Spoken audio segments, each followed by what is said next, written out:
On va remercier chaleureusement tous les intervenants de ce matin et terminer en beauté avec une activité extrêmement plaisante pour le comité scientifique donc de l'UNAFAM. C'est l'identification de lauréats de prix recherche dans le monde de la recherche clinique et dans le monde de la recherche préclinique. Et nous avons 2 lauréats donc cette année.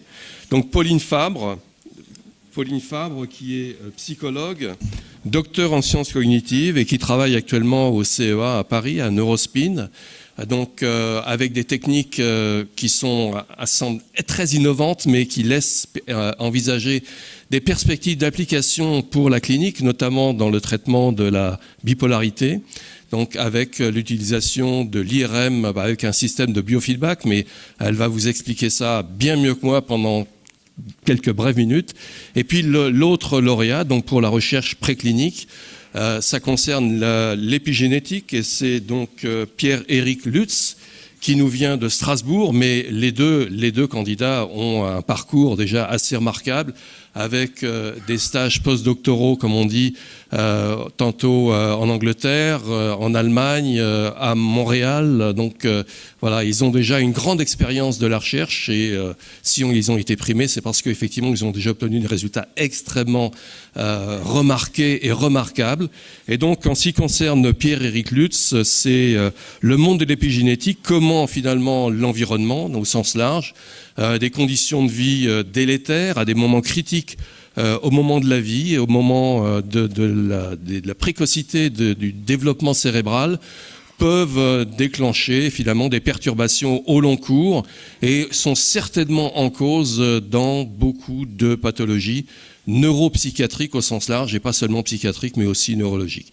Donc je leur donne la parole tous les deux pour quelques minutes, 2-3 minutes, pour exposer bien plus clairement donc vos travaux et les résultats que vous avez déjà obtenus qui sont très encourageants pour la clinique du futur.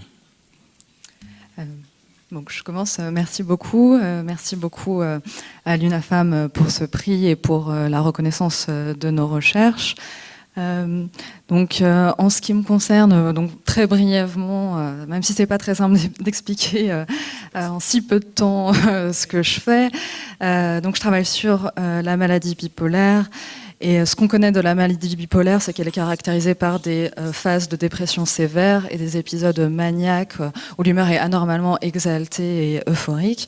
Mais ce qui se passe, c'est qu'entre ces périodes, les patients ont des périodes de stabilisation, mais qui ne sont pas indemnes de symptômes, et notamment de symptômes résiduels dépressifs, anxieux, de l'hyperactivité émotionnelle, etc. Et ces symptômes-là peuvent précipiter les rechutes.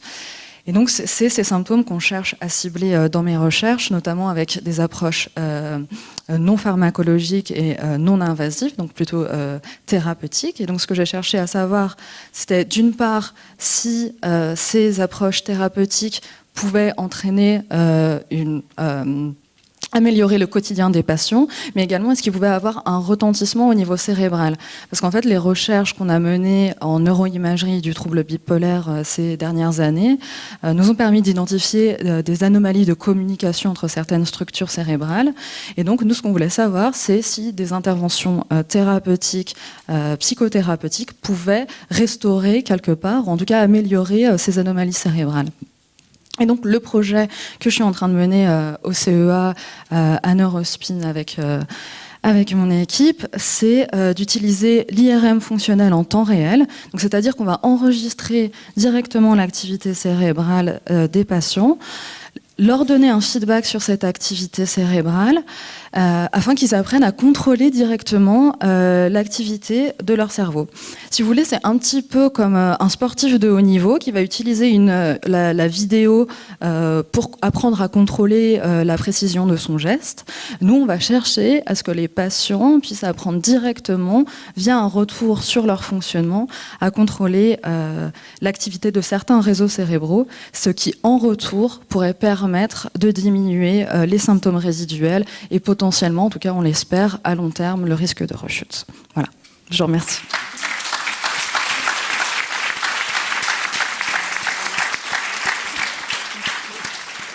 Donc autour de Pierre-Éric Lutz pour l'épigénétique, qui est un domaine de grand avenir. Bonjour à tous, donc merci beaucoup à l'UNAFAM et aux membres du conseil scientifique pour leur soutien. C'est un plaisir d'être ici. Je vais être très bref parce que mon sujet est assez fondamental, assez neurobiologique, donc il aurait nécessité peut-être un support visuel pour expliquer tout ça, mais en tous les cas, donc je travaille à l'Institut des neurosciences cellulaires et intégratives de Strasbourg, je suis chercheur au CNRS, je suis médecin de formation et neurobiologiste, et je m'intéresse, comme ça a été dit, aux mécanismes épigénétiques qui représentent des processus chimiques et physiques qui dictent l'organisation et l'architecture du génome. Ce sont des mécanismes qui ont été beaucoup étudiés pour leur rôle dans la détermination de l'identité cellulaire, c'est-à-dire que, pour vous donner un exemple concret, une cellule de peau et une cellule neuronale possèdent le même matériel génétique, mais expriment néanmoins des caractéristiques, par exemple morphologiques et fonctionnelles extrêmement diverses, qui sont le résultat des mécanismes épigénétiques. Et au cours des dernières années, il a été suggéré que ces mécanismes, qui ont été surtout impliqués dans le développement embryonnaire ou par exemple dans les processus tumoraux, pourraient également, en tissu cérébral, contribuer à la régulation de comportements complexes et d'émotions. Et donc c'est ce sujet-là sur lequel je travaille, sur lequel je vais développer le projet qui va être soutenu par l'UNAFAM. Et donc ce que nous allons faire, c'est utiliser des modèles animaux, en l'occurrence travailler chez la souris, sur la question de l'implication des mécanismes épigénétiques dans la régulation des comportements sociaux. Donc nous allons, chez la souris, développer des modèles qui, sur le plan comportemental, permettent de perturber l'expression de ces comportements. Et nous allons, c'est l'intérêt de travailler chez la souris, nous allons utiliser des modèles génétiques, d'ingénierie génétique chez la souris de pointe, qui nous permettent de manière très précise d'aller isoler et caractériser, et voire même de manipuler certaines sous-populations de neurones dans le cerveau. Et ça, c'est très important parce qu'on s'est rendu compte depuis quelques années que, évidemment, le cerveau est un organe très complexe qui est constitué de différents types cellulaires avec des fonctions et des mécanismes de régulation qui sont propres à chaque type cellulaire. Et les comportements et les émotions complexes dépendent probablement de mécanismes moléculaires qui affectent spécifiquement certaines de ces sous-populations.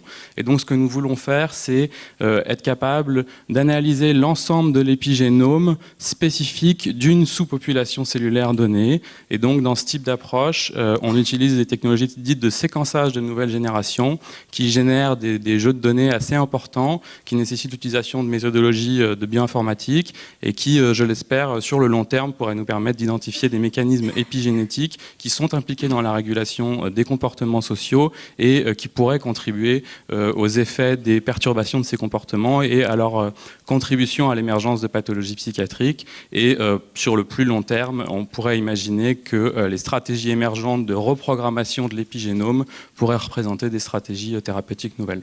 Voilà.